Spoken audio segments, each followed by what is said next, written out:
Ibu semuanya. Oke. Baik, kita akan mulai untuk mendengarkan firman Tuhan ya. Kebetulan saya yang bertugas pada hari ini. Dan apabila nanti ada pertanyaan, silahkan tulis saja di kolom chat ya. Saya berharap ada yang tanya sih. Ya. Baik, kita akan berdoa dahulu ya Bapak Ibu. Bapak di surga, terima kasih untuk segala kebaikan-Mu. Kami dapat melakukan ibadah pada malam hari ini. Kami masih bisa bernafas, kami bisa bertemu dengan satu sama lain walaupun lewat Zoom. Itu adalah satu kasih karunia yang Engkau berikan. Engkau masih kami beri waktu ya Bapak, terima kasih. Kami masih Engkau berikan kesempatan. Maka biar kami semua dapat menggunakan kesempatan ini dengan baik. Kami percaya bahwa Engkau membuat kami semua mengerti apa yang Kau mau, terutama anak-Mu Gunawan ini, dapat menyampaikan sesuai dengan kebenaran. Tolong kami semua, urapi kami semua, di dalam nama Tuhan Yesus Kristus. Terima kasih Bapa, terima kasih Tuhan Yesus, terima kasih Roh Kudus. Dan kita semua yang percaya kita katakan, amin. Yuk, saya akan share screen ya, Bapak Ibu. Oke. Berjaga-jaga ya. Lukas 12 ayat 35 sampai dengan ayat yang ke-48 ya. Lukas 12 ayat 35 sampai dengan ayat yang ke-48. Oke. Suara cukup jelas ya Bapak Ibu ya. Saya akan bacakan. Hendaklah pinggangmu tetap berikat dan pelitamu tetap menyala. Ya, jadi di sini dikatakan tentang pinggang tetap berikat dan pelita tetap menyala. Kita tahu bahwa pinggang tetap berikat itu maksudnya karena zaman dahulu celananya orang-orang pada zamannya Yesus itu kan bukan pakai kolor, bukan pakai yang seperti karet gitu ya, Bapak Ibu ya. Mereka itu seperti pakai kolor gitu. Jadi ada talinya gitu ya, ada sabuknya lah seperti begitu. Dan kalau mereka duduk, mereka itu harus memberikan kelonggaran pada perut mereka ya.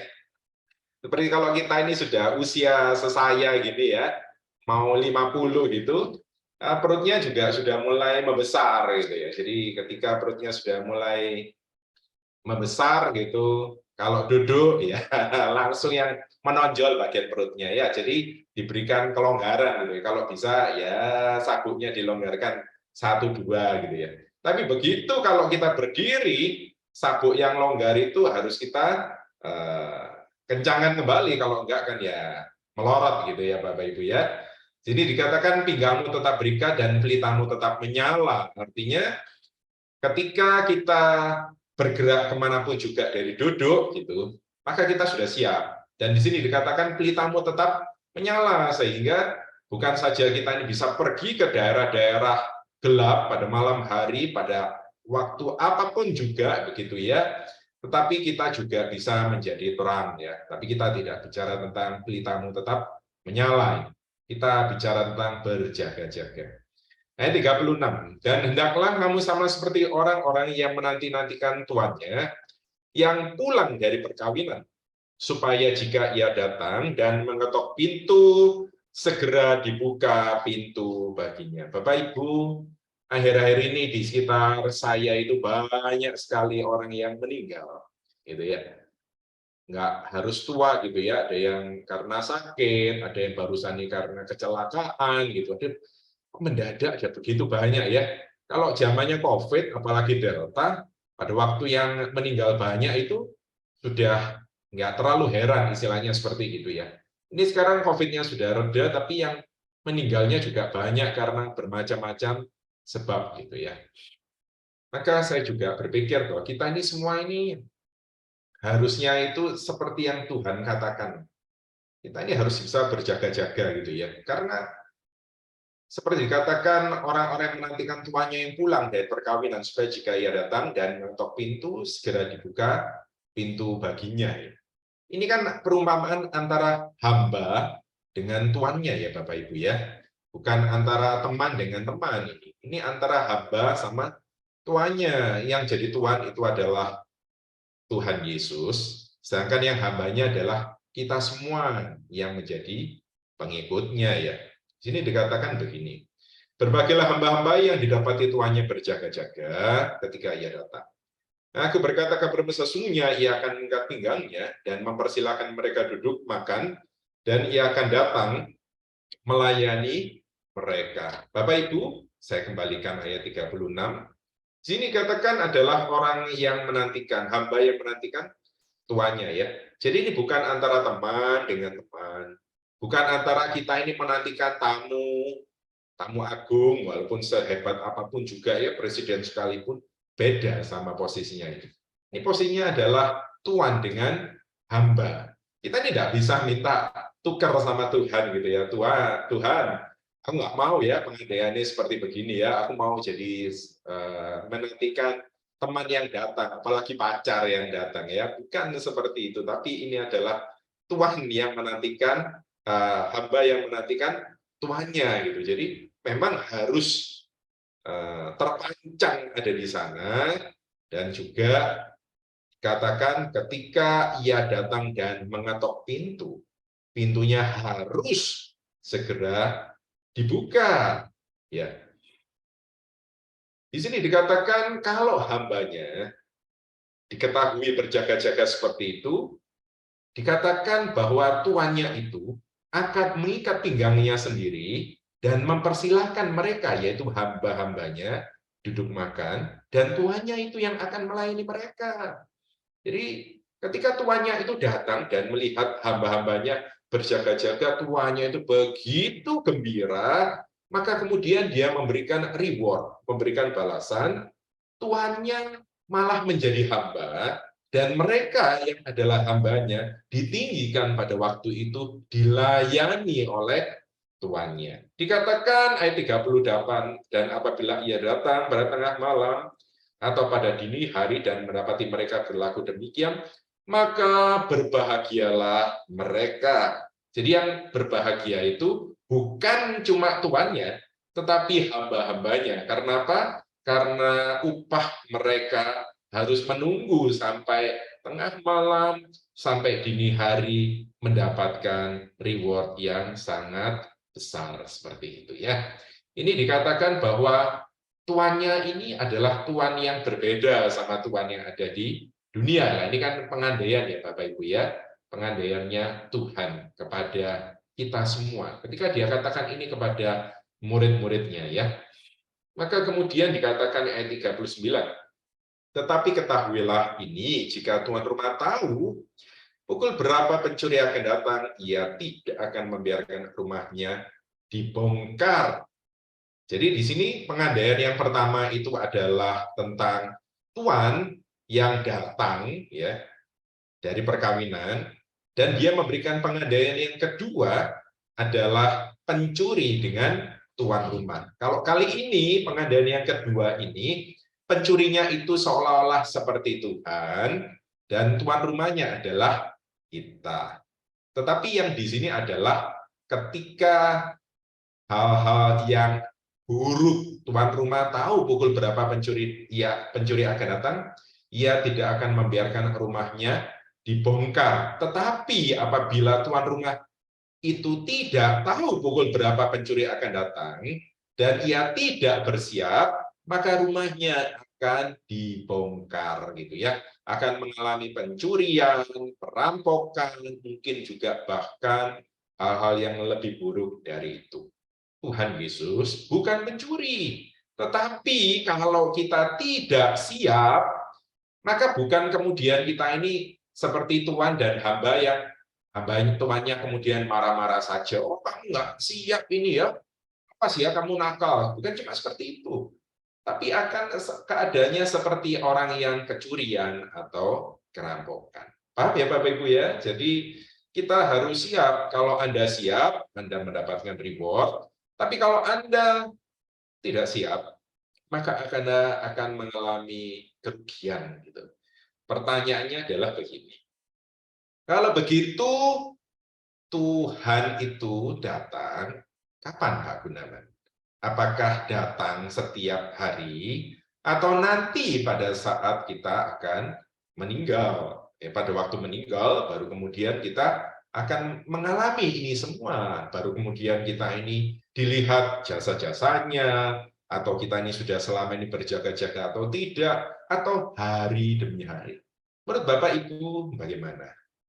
Apakah ini ketika kita nanti meninggal, atau ketika pada saat kita ini sedang ada di dalam dunia? Oke, nanti pada waktu kita teruskan, kita akan mengetahui jawabannya ya. Ayat yang ke-41. Kata Petrus, Tuhan, kamikah yang engkau maksudkan dengan perumpamaan itu? Atau juga semua orang? Petrus itu ya, ketika dengar Tuhan memberikan pengandaian, seorang hamba dengan tuannya, dan juga tuan rumah dengan pencuri, maka kemudian Petrus bertanya, Tuhan, kami yang engkau maksud? Atau juga untuk semua orang? Karena begini Bapak Ibu, karena ini semua itu kan kalau kita ini disuruh pinggangmu tetap berikat, pelitamu tetap menyala, kita harus menanti-nantikan Tuhan kita sampai datangnya tengah malam atau dini hari, itu tidak enak. Ya, kita ini kalau disuruh waspada terus-menerus, enak? Tidak enak. Anda harus ada istirahatnya, Anda harus bisa santai gitu ya. Dan Petrus itu berharap kalau bisa ya, seperti dirinya itu sudah kenal Tuhan lama, sudah istilahnya jadi ketuanya murid-murid, dan makan minum bersama dengan Tuhan, seolah-olah sudah melakukan banyak kebaikan kepada Tuhan, banyak kontribusinya, ya kontribusinya pada Tuhan, maka seharusnya kan nggak perlu disuruh melakukan hal seperti ini. Ingat ya Bapak Ibu ya, kita ini seringkali nggak sadar. Ketika kita ini sudah ikut Tuhan semakin lama, kemudian kita berikan banyak sumbangan, kemudian kita ini juga banyak pelayanan, mungkin ya berjeri lelah, maka kita ini sedikit banyak kalau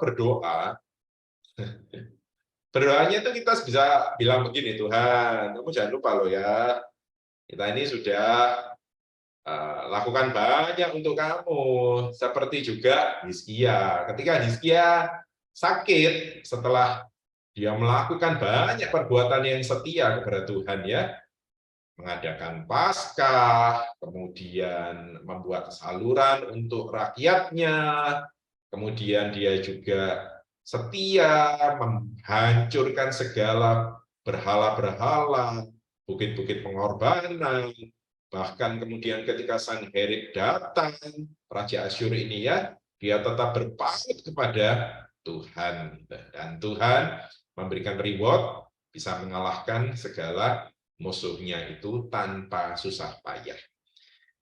Maka kemudian setelah itu semua, maka Hizkia sakit, dan Nabi Amos, kata Nabi Yesaya bin Amos ini datang kepadanya dan mengatakan bahwa kamu mesti siap-siap ya, sebentar lagi kamu itu akan mati dipanggil Tuhan. Maka dia kemudian menghadap dinding dan menangis. Dia katakan, Tuhan, aku ini loh sudah lakukan banyak hal untuk kamu.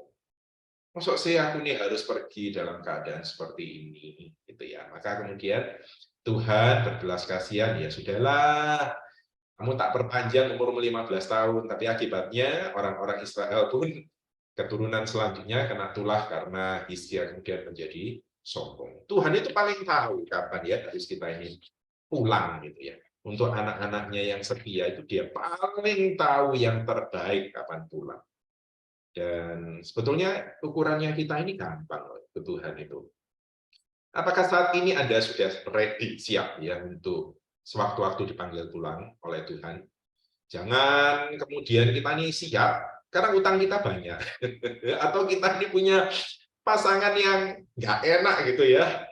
Atau keluarga yang mengecewakan, sehingga pegel aku rasanya capek gitu ya, istilahnya pegel itu bahasa Jawa itu rasanya aduh sengsara sekali, lelah sehingga itu lebih baik dipanggil Tuhan aja.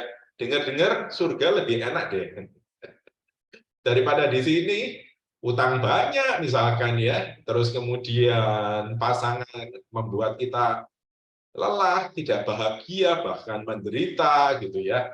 Dan apapun juga yang membuat kita ini di dunia ini tidak enak gitu. Tapi biasanya seperti itu sama Tuhan malah diperpanjang. Ya, Bapak Ibu ya. Lain ya, bukan seperti itu. Tapi ketika Anda sudah merasakan bahwa Tuhan itu selalu memberikan Anda yang terbaik gitu, dan Anda menikmati segala fasilitas di bumi ini, dan kemudian Tuhan katakan, ayo kembali, apa pada waktu itu Anda bisa siap katakan, oke, atau Anda masih, aduh Tuhan, aku masih ingin mau pergi ke sini, aku belum mendaki Gunung Everest, misalkan, atau Gunung Himalaya, atau gitu ya, aku belum pergi ke Afrika, atau lihat Sungai Amazon, belum nyebrang sana, dan whatever, segala macam gitu ya, keinginan-keinginan kita, apa kita seperti itu ya.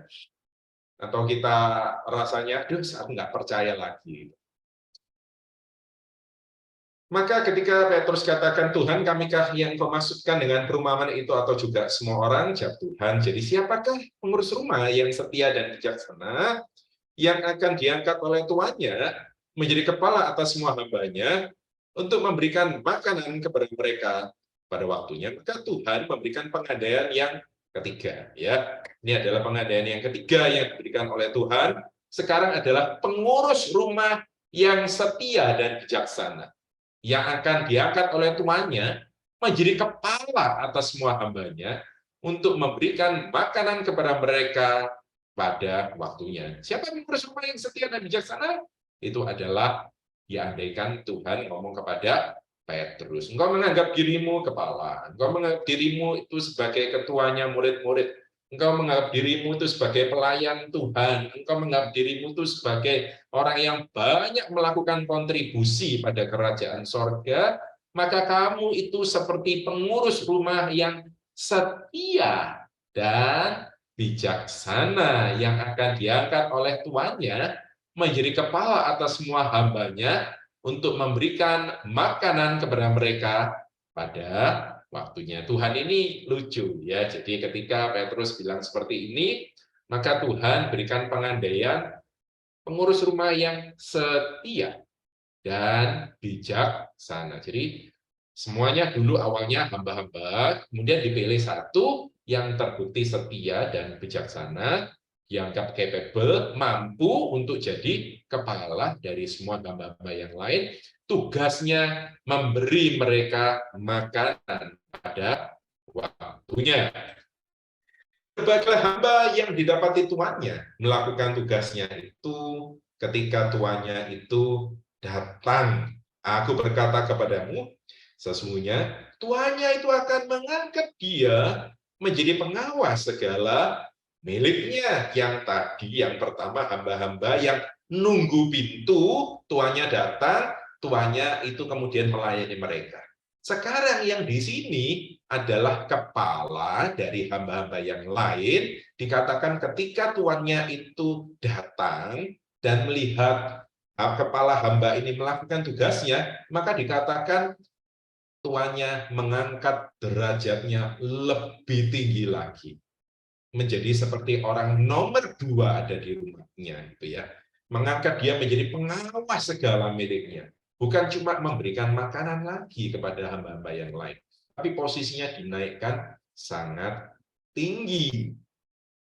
Ayat 45. Akan tetapi, jikalau hamba itu jahat dan berkata di dalam hatinya, Tuanku tidak datang-datang, lalu ia mulai memukul hamba-hamba laki-laki dan hamba-hamba perempuan, dan makan minum dan mabuk, maka Tuhan hamba itu akan datang pada hari yang tidak disangkakannya, dan pada saat yang tidak diketahuinya, dan akan membunuh dia, dan membuat dia senasib dengan orang-orang yang tidak setia. Jadi ada kesempatan untuk mendapatkan reward ya ketika tuannya itu datang, maka dia bisa diangkat menjadi pengawas segala miliknya. Mau dong, kita semua juga pasti mau ya, jadi pengawas segala miliknya Allah Bapa di sorga. Siapa yang mau gitu. Tetapi hamba itu jahat dan berkata dalam hatinya, Tuanku tidak datang-datang, lalu ia mulai memukul hamba-hamba laki-laki dan hamba-hamba perempuan, dan makan, minum, dan mabuk. Kalau kita lihat seperti ini, cek bodohnya gitu ya. Kenapa enggak mau tunggu? Kan enak, tunggu nanti dapat reward. Malah ini dia sudah jadi kepala, kok kemudian dia malah mulai memukul hamba laki-laki dan hamba perempuan, dan makan, minum, dan mabuk. Kalau kita cuma baca seperti ini, kita rasanya, wah ini hamba ini kurang cerdas, nggak cerdas rohani ya. Padahal tadi dikatakan ini adalah kapasitasnya hamba. Kepala hambanya tadi itu kan adalah dikatakan orang yang setia dan bijaksana. Makanya saya bilang Tuhan ini kalau kadang-kadang ya bikin pengandaian yang lucu gitu ya. Karena apa? Karena ketika kita setia, belum tentu sampai akhir hidup kita ini bisa setia dan bijaksana, Bapak Ibu.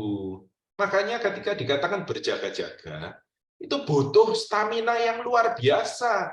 Ini, hamba ini, menunggu tuannya itu datang, nggak datang-datang, padahal dia harus selalu memberikan makanan, mungkin kemudian dia lelah, butuh healing gitu ya, butuh healing dan lelah. Makanya kemudian dia mulai makan minum, dan ketika hamba-hamba laki-laki dan hamba-hamba perempuan teman-temannya mulai mengesalkan hatinya, maka dia hajar mereka gitu.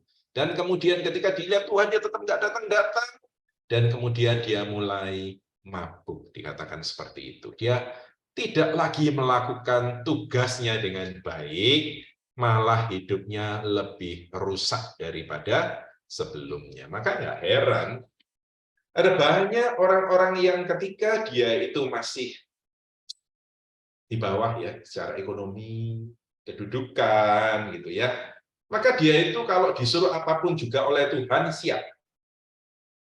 Mati pun mau, gitu ya, istilahnya seperti begitu ya. Disuruh kemanapun yang nggak enak orang nggak mau, dia mau gitu. Tapi ketika Tuhan sudah percayakan begitu banyak fasilitas, sudah berikan dia karunia, sudah mulai aneh Bapak Ibu ya.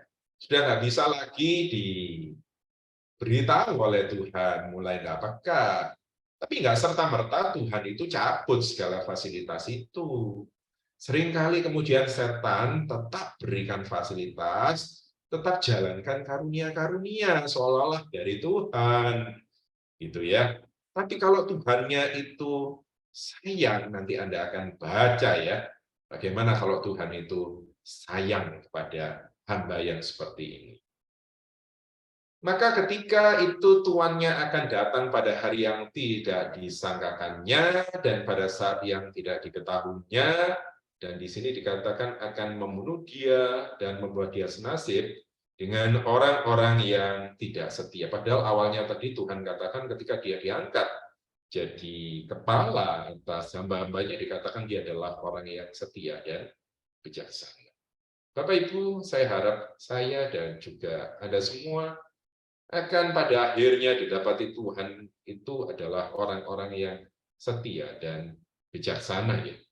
Mau dibawa dalam posisi apapun juga, atas atau rendah sekalipun, Tuhan akan jumpai Anda dan saya sebagai orang-orang yang bijaksana, yang tetap melakukan tugasnya. Bapak Ibu, ketika Tuhan ciptakan Adam dan Hawa, maka dia itu berikan Adam tugas untuk mengelola Taman Eden. Kita ini semua punya tugas di hadapan Bapa di sorga ya. Bahkan orang yang istilahnya itu kemudian sakit dan tidak bisa melakukan apapun juga, dia tetap punya tugas yang di hadapan Bapa di sorga. Nanti Anda akan tahu kira-kira seperti apa tugasnya itu ya. Jadi kita akan lanjutkan yang 47, adapun hamba yang tahu akan kehendak tuannya, tetapi yang tidak mengadakan persiapan atau tidak melakukan apa yang dikehendaki tuannya, ia akan menerima banyak pukulan. Ya, ini ya Bapak Ibu ya. Ingat ya, ketika hamba yang tahu akan kehendak tuannya, tetapi yang tidak mengadakan persiapan atau tidak melakukan apa yang dikehendaki tuannya, ia akan menerima banyak pukulan. Pukulannya kapan? Di dunia atau nanti di akhirat? Kalau sudah di akhirat ya bukan lagi pukulan ya Bapak Ibu ya, tetapi adalah siksaan yang kekal. Tetapi kalau Anda saat ini di dunia, ketika Anda meleng, ketika Anda tidak disiplin rohani Anda, ketika Anda melalaikan, ketika iman Anda terbang entah kemana, ketika Anda mulai goyang atas iman Anda, ketika Anda mulai ya menganggap enteng ibadah, kemudian jam doa Anda, bisa juga pelayanan Anda lakukan cuma sekedar, Anda hubungannya dengan Bapa di sorga pelan tapi pasti mulai menjauh, rasanya semangat untuk ketemu, untuk ibadah, untuk merasakan hadirat Tuhannya itu makin lama makin mundur gitu ya. Kalau Tuhan mengasihi Anda seperti tadi saya katakan, maka Anda dan saya akan menerima banyak pukulan. Dan kalau kita dididik Tuhan seperti ini, kita harus berbahagia. Oke, karena Tuhan masih mengasihi Anda dan saya. Ayat 48, tetapi barang siapa tidak tahu akan kehendak tuannya dan melakukan apa yang harus mendatangkan pukulan, ia akan menerima sedikit pukulan. Setiap orang yang kepadanya banyak diberi, daripadanya akan banyak dituntut, dan kepada siapa yang banyak dipercayakan, daripadanya akan lebih banyak lagi dituntut. Bapak Ibu, saat ini Tuhan percayakan apa kepada Anda? Keluarga, anak-anak, pelayanan, pekerjaan, uang, atau apapun juga yang Anda tahu itu dari Tuhan. Ketika Anda terima fasilitas, terima kasih karunia Tuhan, kemampuan rohani, atau juga secara fasilitas fisik gitu ya. Kalau Anda ikut Tuhan, Anda pengikut Tuhan, Anda harus waspada Bapak Ibu, karena ketika orang yang banyak diberi, juga akan lebih banyak dituntut gitu ya. Entah lewat pewahyuan, Anda terima banyak pengetahuan, Anda punya skill, atau punya ya tadi fasilitas-fasilitas secara fisik gitu ya.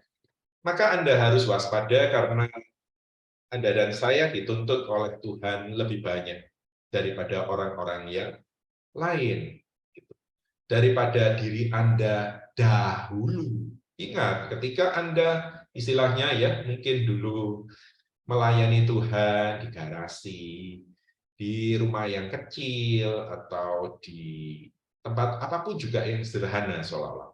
Kemudian Tuhan bawa engkau jadi hamba Tuhan yang besar. Istilahnya besar itu bukan badannya saja yang besar, tetapi juga bisa karena fasilitas-fasilitas yang tadi.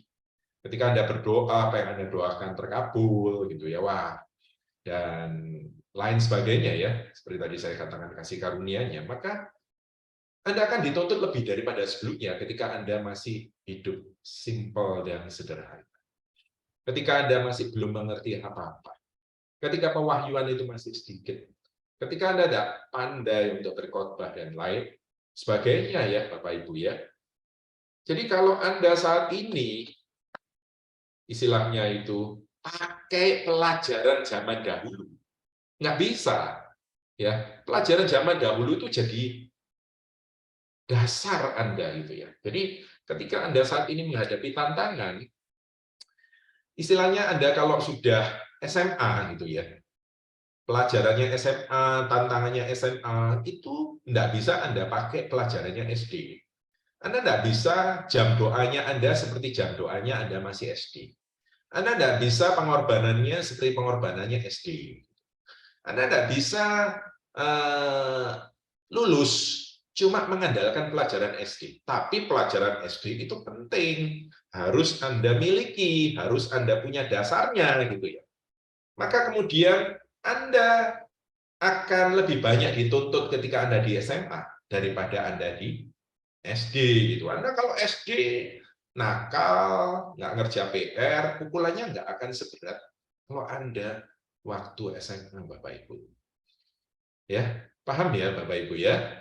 Saya harap Anda mengerti kenapa kok dulu doa cuma sebentar dijawab Tuhan.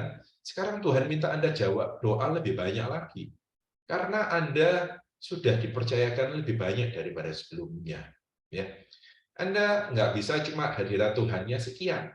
Anda harus lebih lagi gitu. Anda harus merasakan hadirat Tuhan lebih lagi. Rasa sama Tuhan harus beda sama dahulu. Makin lama Anda harus makin rasanya makin dekat. Dulu nikmatinya cuma sekedar aja enggak apa-apa. Tapi sekarang Tuhan minta Anda lebih lagi gitu ya. Jadi jangan heran kalau Tuhan itu seolah-olah pepet Anda karena Dia itu mengasihi Anda supaya Anda lebih lagi sama dirinya gitu ya Bapak Ibu ya. Ini contoh-contoh orang-orang yang tuntut banyak ya. Bangsa Israel dengan bangsa lain ya harus beda lah. Kalau bangsa Israel nyembah berhala sedikit meleng, Tuhan langsung hajar. Bangsa lain mau nyembah Allah apapun juga itu urusan mereka. Bahkan makin diberkati karena nanti mereka harus terima banyak hal yang buruk di Irak ya. Contoh juga seperti Imam Zakaria dan Maria gitu ya. Imam Zakaria imam ketika datanglah malaikat Gabriel itu ya. Malaikat Gabriel datang kemudian memberikan pesan yang sama. Nanti kamu punya anak. Imam Zakaria sama-sama kata, ya apa caranya? Aku sudah tua. Maria katakan, bagaimana? Aku ini belum bersuami. Tetapi yang satu bisu, yang satu enggak. Beda, bos, gitu ya. Jadi demikian juga pemimpin agama dengan jemaat, Bapak Ibu ya. Tentu saja akan dibedakan seperti Yakobus 3 ayat 1. Saudara-saudaraku, janganlah banyak orang di antara kamu mau menjadi guru, sebab kita tahu bahwa sebagai guru kita akan dihakimi menurut ukuran yang lebih berat. Ya, pengkhotbah seperti saya banyak terima pewahyuan, banyak terima pengetahuan, tapi bukan cuma enak-enak jadi pengetahuan. Itu harus saya lakukan. Kalau enggak, ya saya akan dihakimi menurut ukuran yang lebih berat daripada Anda semua. Tetapi Anda semua yang juga mendengar, Tuhan mau Anda bukan cuma sebagai pendengar, tetapi juga sebagai pelaku firman. Kita nggak bisa kemudian, oh kalau begitu enak, kita nggak usah ngerti apa-apa, macak goblok. Istilahnya itu berpura-pura bodoh. Nggak ngerti Tuhan, nggak ngerti, nggak ngerti. Anda nggak terima fasilitas, Anda nggak terima hal yang baik, gitu ya. Setiap kita dewasa, gitu ya, dipercayakan Tuhan itu berbeda pada saat kita masih anak-anak, gitu ya. Memang kita ini kalau belajarnya susah, tantangannya lebih susah, tapi begitu lulus, kegembiraannya beda. Contoh, orang yang biasa naik gunung, sama orang yang nggak biasa naik gunung, ya enak ya nggak naik gunung, seolah-olah seperti itu, nggak usah capek-capek. Tapi orang yang suka naik gunung, dia tahu, walaupun aku berlelah-lelah, bersusah-susah, saat aku sampai di puncak, aku lihat pemandangan secara real, yang orang-orang lain nggak mau bersusah payah, berlelah-lelah, seperti begitu. Kenikmatannya berbeda, oh, seperti itu ya. Jadi kalau kita contohnya berjaga-jaga, seperti apa sih sebentar, Bapak Ibu ya? Anda harus tahu dahulu, seperti tadi dikatakan, hamba yang berjaga-jaga melakukan tugasnya. Tugas Anda apa saat ini? Apa Anda sudah lakukan dengan baik? Kalau Anda ibu rumah tangga, lakukan dengan segala upaya sebagai ibu rumah tangga. Kalau sebagai pelayan Tuhan, lakukan. Pada waktunya, jamnya pelayanan Tuhan, lakukan dengan sungguh-sungguh. Kita nggak tahu kapan kita dipanggil Tuhan. Saat kita dipanggil Tuhannya, kita pas berjaga-jaga. Dan juga tadi yang seperti tadi saya katakan, Tidak melulu kita ini kemudian dipanggil dan kemudian baru dapat reward-nya nanti. Tidak. Tadi dengan banyak pukulan dan sedikit pukulan kita tahu. Di dunia ini, Tuhan sewaktu-waktu bisa datang secara pribadi untuk ngecek kita. Untuk lihat. Pada waktu kita bangun tidur, misalkan ya, pemikiran kita pertama kali apa? Apabila kalau Tuhan dan lain sebagainya, Anda akan terima reward seperti itu. Tapi bila hal-hal yang duniawi itu ya, mungkin Anda nggak terima reward seperti itu. Ya, Bapak Ibu ya. Contoh berjaga-jaga ini kita bisa lihat di 1 Samuel 12 ayat 16 sampai dengan ayat 25. Ini adalah cerita Samuel pada masa tuanya dan orang-orang Israel minta raja kepada Samuel. Padahal Samuel ini adalah hakim sekaligus imam. Jadi seolah-olah adalah raja. Jadi Samuel ini adalah hakim yang terakhir ya, karena setelah ini Raja Saul diurapi dan sudah diurapi dan diangkat menjadi rajanya orang-orang Israel. Tetapi perbuatan yang dilakukan oleh orang-orang Israel meminta raja itu tidak berkenan sebetulnya di hatinya Tuhan. Jadi ini adalah sepotong ya penggalan ya. Saya akan bacakan. Sekarang tinggallah berdiri dan lihatlah perkara yang besar yang akan dilakukan Tuhan di depan matamu ini. Bukankah sekarang musim menuai gandum? Aku akan berseru kepada Tuhan supaya memberikan guru dan hujan. Lihatlah dan sadarlah bahwa besar kejahatan yang telah kamu lakukan itu di mata Tuhan dengan meminta raja bagimu. Lalu berserulah Samuel kepada Tuhan, maka Tuhan memberikan pada hari itu guru dan hujan, sehingga sangat takutlah seluruh bangsa itu kepada Tuhan dan kepada Samuel. Ini mestinya musim menuai gandum ya, seperti ayat 17. Tetapi pada saat musim menuai gandum, harusnya nggak ada hujan. Tetapi Samuel mau tunjukkan bahwa Tuhan itu nggak berkenan sama mereka, sehingga diberikan hujan. Dan kalau hujan datang pada saat musim menuai, pada musim panen gitu ya, maka hasil panenan akan buruk, gitu Bapak Ibu. Karena panenannya kecampur dengan air, sama seperti kita kalau saat ini padi, mestinya itu tidak hujan, tapi kalau seperti sekarang ini ya, hujan, tidak hujan, tidak hujan, tidak, itu membuat tanamannya nggak bisa maksimal. Hasil panennya nggak bagus, gitu. Seperti ini juga. Maka ketika ada hujan besar, apalagi badai gitu, maka tanaman gandumnya ini istilahnya itu hasil panennya langsung melorot rendemennya ya, langsung berkurang istilahnya itu yang bisa dipakai yang baik. Kita lanjutkan ayat 19. Berkatalah seluruh bangsa itu kepada Samuel, berdoalah untuk hamba-hambamu ini kepada Allahmu, supaya jangan kami mati, sebab dengan meminta raja bagi kami menambah dosa kami dengan kejahatan ini. Dan berkatalah Samuel kepada bangsa itu, jangan takut, memang kamu telah melakukan segala kejahatan ini, tetapi janganlah berhenti mengikuti Tuhan, melainkan beribadahlah kepada Tuhan dengan segenap hatimu. Jangan menyimpang untuk mengejar dewa kesia-siaan yang tidak berguna dan tidak dapat menolong, karena semuanya itu adalah kesia-siaan belaka.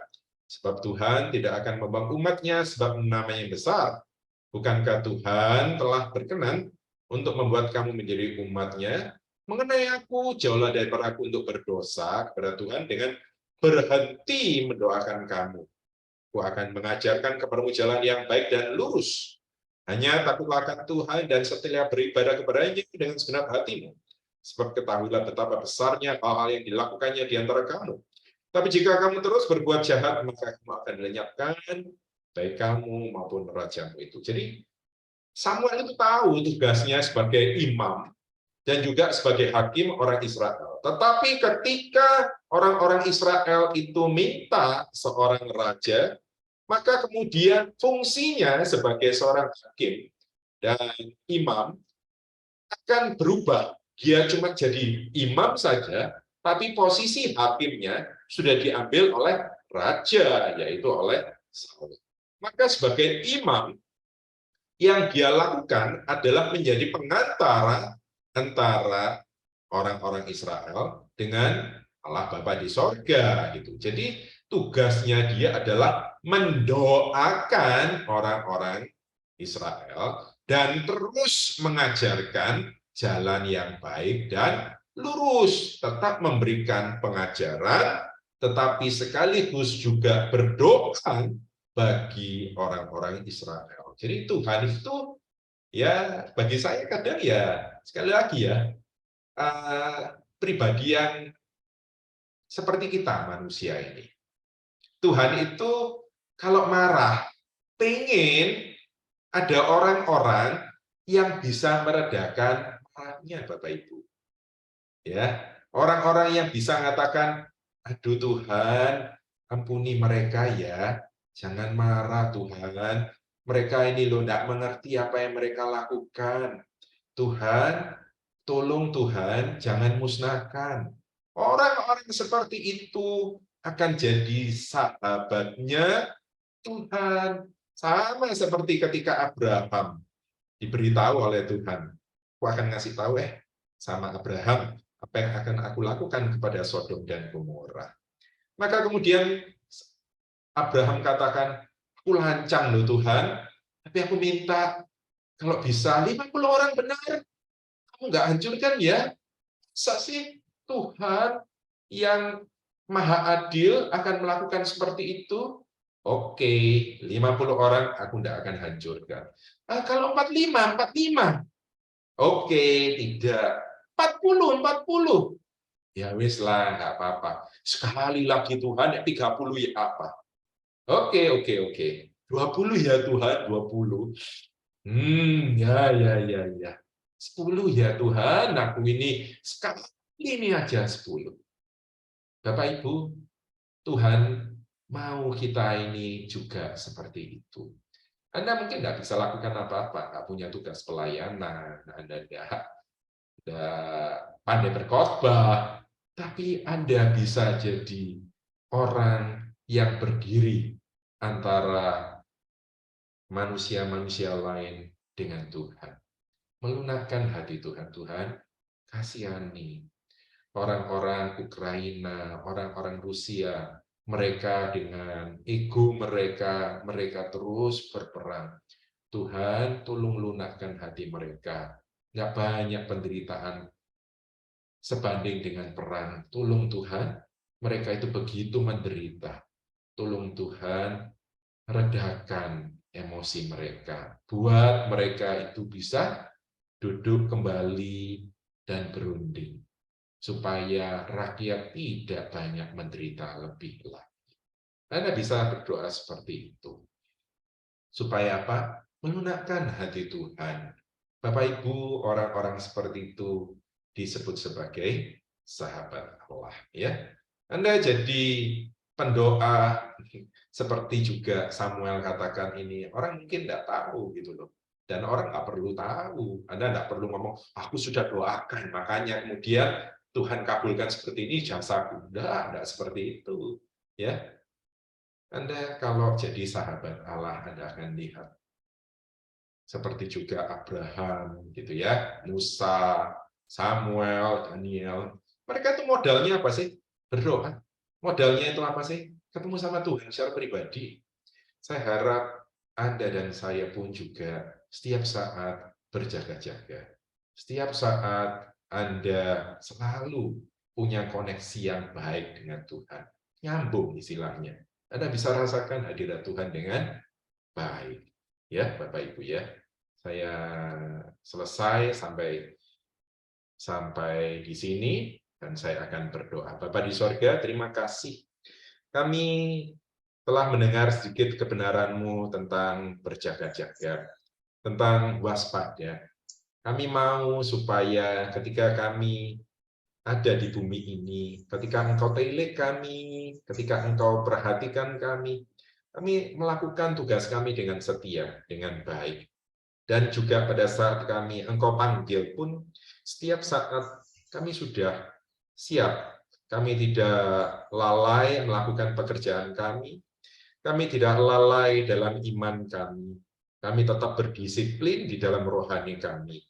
Pelayanan, pekerjaan, apapun juga yang Engkau berikan kepada kami, yang Engkau percayakan kepada kami dapat lakukan dengan baik dan setia. Pada waktunya, Engkau akan katakan kepada kami bahwa kami adalah anak-anak-Mu, hamba-hamba-Mu yang setia, dan bijaksana.